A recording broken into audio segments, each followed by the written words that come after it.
Okay, so I am Carla Reynolds and I'm delighted to be joined today by the 20x20 and KPMG Ambassador Leona Maguire. Leona, 2020 has not been the rookie season on the LPGA Tour that you've expected, but you are in Florida, you've 3 major championships under your belt, you've a top 20 at the ANA Inspiration, right in the mix going into the weekend at the KPMG PGA Championship. What is life like being back on tour? Yeah, I mean it's definitely different, but I suppose we're the lucky ones that are getting to compete right now.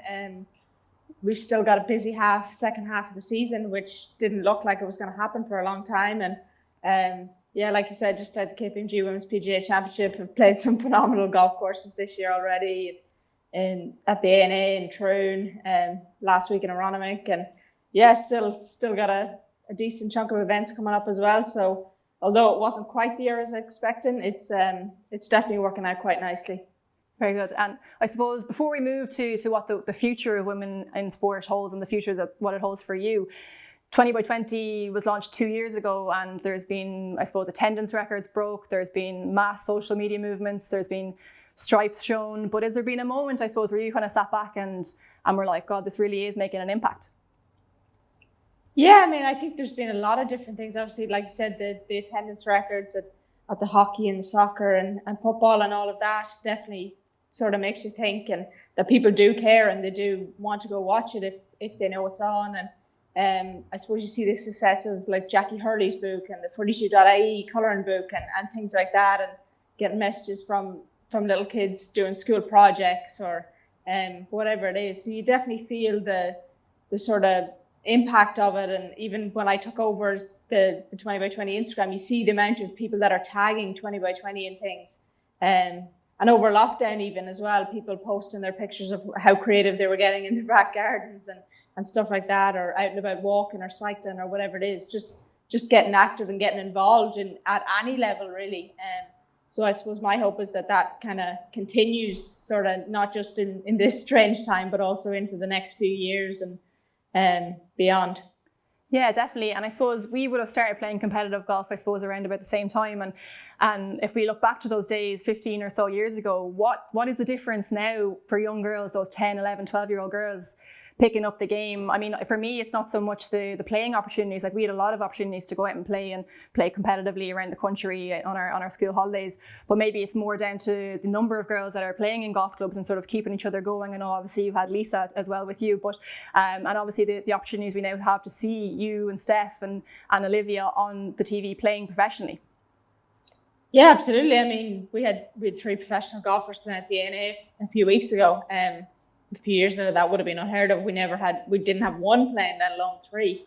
So that's definitely a massive improvement. And like you said, there's a lot more girls playing. We would have been playing the underage tournaments. There was the same, maybe 6, 7, 8 of us that were around the same age. Whereas now that's up in the 20s or up in the 30s. And it's growing all the time, which is great to see. So yeah, hopefully that can sort of continue, and maybe there's more girls as well now seeing professional golf as a viable career, that they don't just play till they're 16 or 17 or 18 and then say, okay, that's it, now I need to go into teaching or medicine or law or whatever it is. And also more girls getting involved in the coaching side, which is great to see. A lot of the girls that we would have grew up playing with are doing their teaching PGAs as well. So that's great to see that they're sort of making that transition and still staying involved in a game that's given them so much over the years. Definitely. And it's such an impact when you see those female coaches kind of on the ground, and the number of participants, and particularly girls, that grows with that. And I suppose when we go back to the TV and the viewership, and having the LPGA easily viewable on TV is going to make such an impact. I mean, on this side of the pond, Sky Sports have the events playing on their YouTube channel for free, and that's great to see. But overall, are the media doing enough, do you think? I suppose the big thing is typically the women's sports and even golf would have got the time slots that maybe weren't as desirable. They're on late at night, or it's maybe the highlights that are shown. And even, I suppose, sitting around having lunch last week, they were showing footage of the KPMG Women's PGA Championship, and they didn't show it till the end, and they switched to NASCAR, which I knew that kind of irked a few of the girls. I don't know what they did on Sky Sports, but that was on the Golf Channel and NBC here over in the US, And that bothered quite a few of the players that, yes, they were giving us this chance, but they didn't see it important enough to see it through to the end. And that would have never happened with a PGA Tour men's event, let alone a major championship. And yes, we've made great strides. It was massive for us to be on network television last week on NBC. But at the same time, it's still not getting the full exposure that a men's event, let alone a major, would have got. And I suppose you touched on the venues there that you play, and there's some great venues lined up for the women's, or the AIG Women's Open, for example, and like places like Carnoustie, like St Andrews, like places that are steeped in history, both in the women's and the men's game. But I suppose when we touch on that and the language that we use, the Women's Open, the Women's US Open, the Women's PGA, where do you stand on that? Why is the men's event always seen as default, and why is the women's event the other?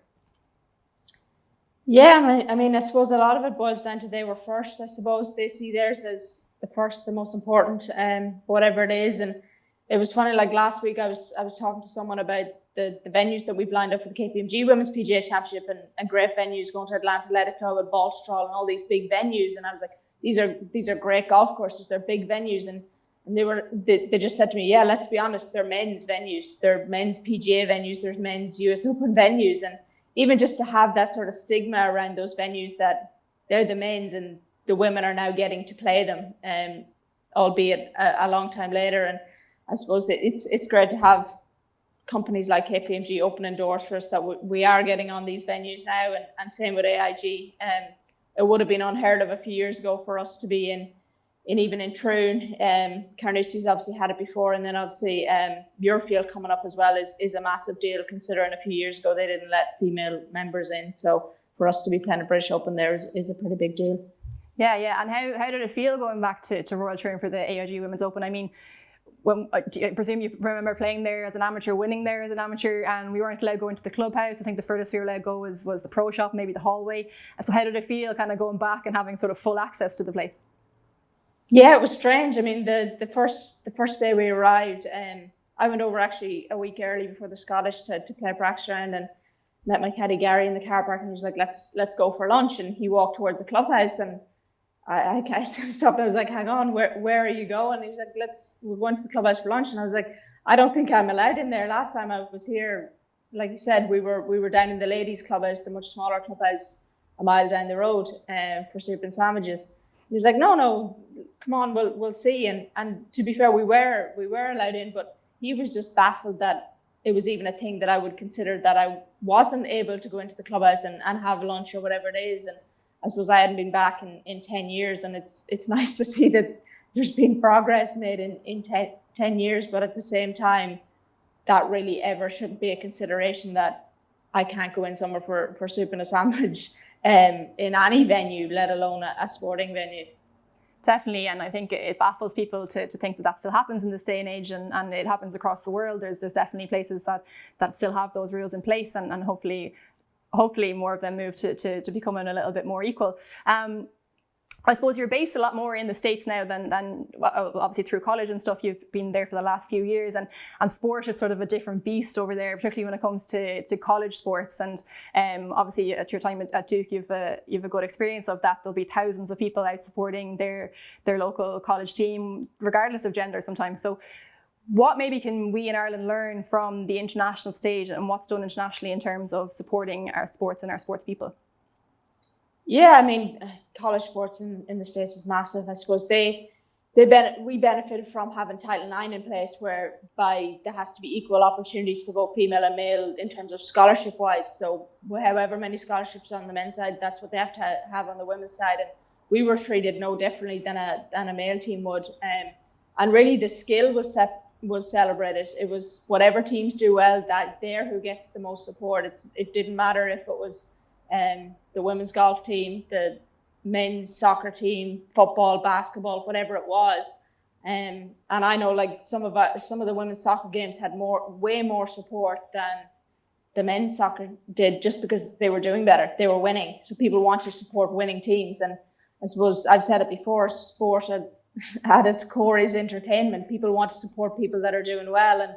And we're lucky in Ireland that the Irish public get behind all of our sports teams. It doesn't matter what sport they're playing, where they're playing. So long as they know they're on, they need to know what's going on. They need to know the stories behind it. And I think the US is quite good at that, at sort of showing the stories behind the teams. Obviously, you see a lot of it with the WNBA, the male players getting behind the women's players. You see some of the top male players wearing a Sue Bird shirt or a Diana Taurasi shirt or something like that, and that's the equivalent of like a Brian O'Driscoll wearing a Fiona Coughlin shirt or an Eve Briggs shirt or something. You just don't see that really in a lot of other countries. They really just Americans celebrate great Americans. It doesn't really matter what it is. And it'd be nice to see that sort of a little bit more on our side of the pond. I know Justin Rose has made a big effort lately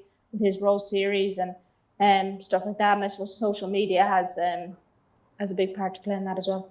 Yeah, definitely. And obviously we had Shane Lowry wear the 20x20 logo recently as well at the Irish Open, which got a lot of traction online and a lot of traction for the campaign. But I suppose should that just, like you said, it should more just become the norm, that's not really seen as something special. It's just that they are supporting other sports people.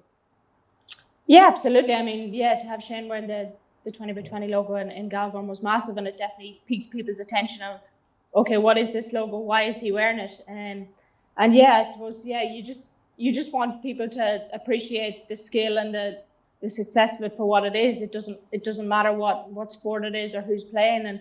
And if you're a sports fan in general, it really shouldn't matter. Take say tennis, for example, they've probably had the most equal of sports over the last while with pay and coverage and stuff. And I would say people would enjoy a Serena Williams match just as much as they would a Federer or a Nadal match or something like that. So I suppose that's kind of the goal, to get to that point where people just appreciate world-class athletes for what they are. I suppose what is next for women in sport? I mean, you mentioned through your Think It, Ask It question that you want to leave sport in general in a better place. And I suppose personally, I think you're already doing a great job in that, and you've been definitely breaking ground, particularly in golf. But what is going to be that key factor of keeping the momentum of 20x20 going into 2021 and further beyond?